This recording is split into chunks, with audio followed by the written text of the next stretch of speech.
UFC Noche takes place this Saturday and it is headlined by Diego Lopes versus Gene Silva. Now, you probably didn't even know this fight was taking place this weekend because instead of the UFC promoting their own product, for some reason they've decided to just promote a boxing event in Terence Crawford versus Canelo Alvarez. But Diego Lopes versus Gene Silva is a massive fight in the featherweight division. Overall, the UFC Noche card is complete dog shit, but the main event is awesome. Diego Lopes, Gene Silva, and this is also a massive fight for the featherweight division because I believe that if Gene Silva beats Diego Lopes, he is going to fight for the UFC featherweight title next. So let's talk about the main event, Diego Lopes versus Gene Silva. Both guys last fought on the same card at UFC 314. Gene Silva got the win over Bryce Mitchell. That was Gene Silva's first ever ranked win in the UFC. Diego Lopes, on the other hand, was fighting for the vacant UFC featherweight title against Alexander Volkanovski, the greatest featherweight of all time. Diego Lopes did lose that matchup to Volkanovski, however, did have moments of success in there, where he did drop and hurt Volkanovski twice in that matchup. But Diego Lopes did lose that. Not a bad loss to have on your record at all. Alexander Volkanovski, greatest UFC featherweight of all time, and in my opinion, a top 5 fighter of all time.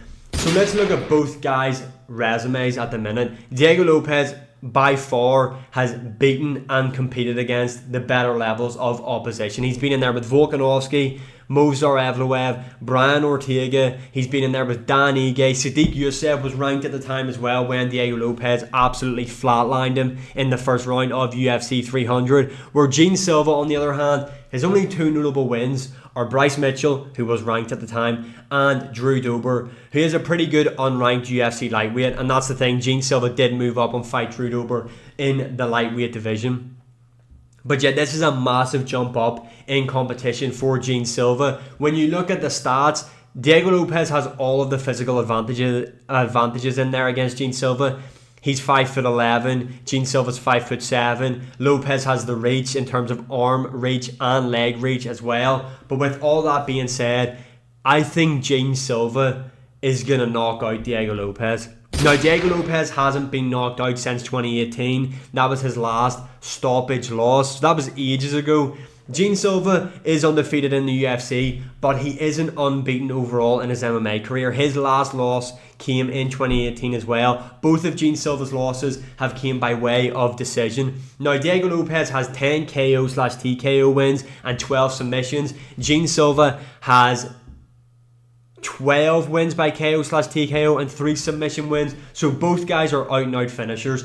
Now, my main worry for Gene Silva in this matchup is if he doesn't get Diego Lopes out of there, how will he look as the fight progresses? Now, Diego Lopes isn't this cardio machine at all, and we have seen him fade in matchups before.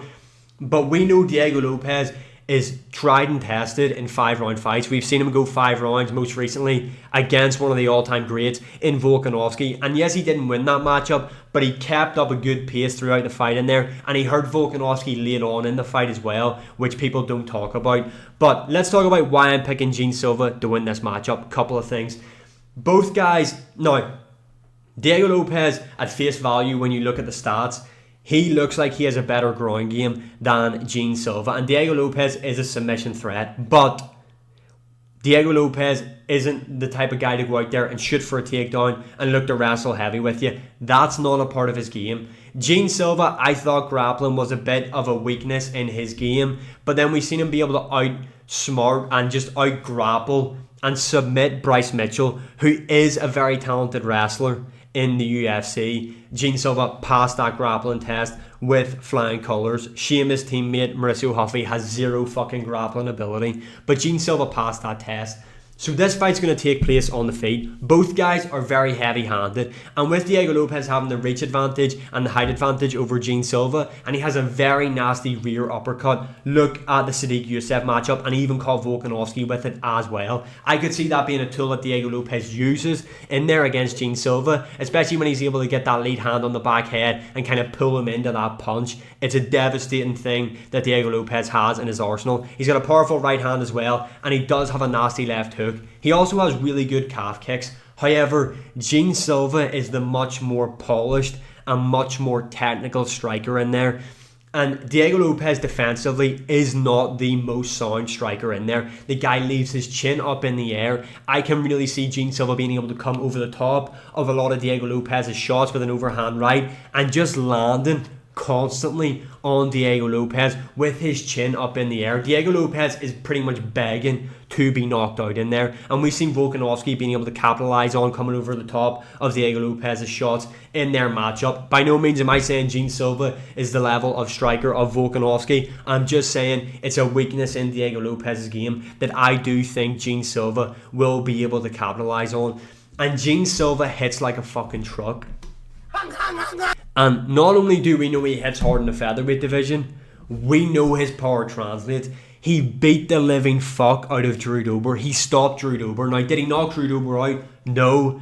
But the damage he inflicted on Drew Dober in their matchup was next level. And Drew Dober is extremely tough. Now, Diego Lopes in his own right is also extremely tough. But with that being said, this fight's going to play out on the feet. I think Diego Lopes, yes, hits hard. And it is a factor in this matchup. What happens when Gene Silva goes into rounds 4 and 5? Can he compete? We don't know. We haven't seen it yet. So that's a big ask from Gene Silva. I don't even think we're going to get there. I know that Gene Silva's power translates into heavier weight classes. He's a much more polished and refined striker than what Diego Lopes is. And Diego Lopes leaves his chin in the air. And we have seen him be stopped before in his MMA career. I think Gene Silva's going to stop him late second, early third. That's my prediction for this matchup. I think Gene Silva stops Diego Lopes.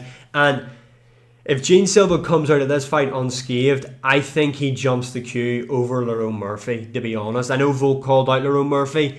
I have a funny feeling if Gene Silva knocks out Lopes, makes it look easy, and comes out undamaged, the UFC are probably going to favour Gene Silva over Lerone Murphy for that matchup. Now, who do I want to win? Diego Lopes. I fucking hate Gene Silva. The way he got on in the Bryce Mitchell lead up to that fight, just the way he carries himself in his media obligations as well. Like, for some reason now he hates Diego Lopes. I fucking hate Gene Silva and the way he barks like I show speed. Shut the fuck up. I hope Diego Lopes puts him on a t-shirt, but with that bias out of the way, Diego Lopes, much more polished striker. I don't see this fight going to the ground at all, and Gene Silva is competent on the ground. Diego Lopes hits hard, but is very vulnerable on the feet with a striking defense. Gene Silva stops Diego Lopes. I don't think he knocks him out cold. I think it's probably going to be like a TKO, late second, early third. Let me know your predictions on this matchup in the comments below. And as always, like, share, subscribe, comment, all that good stuff. And I will see you all again in the next one.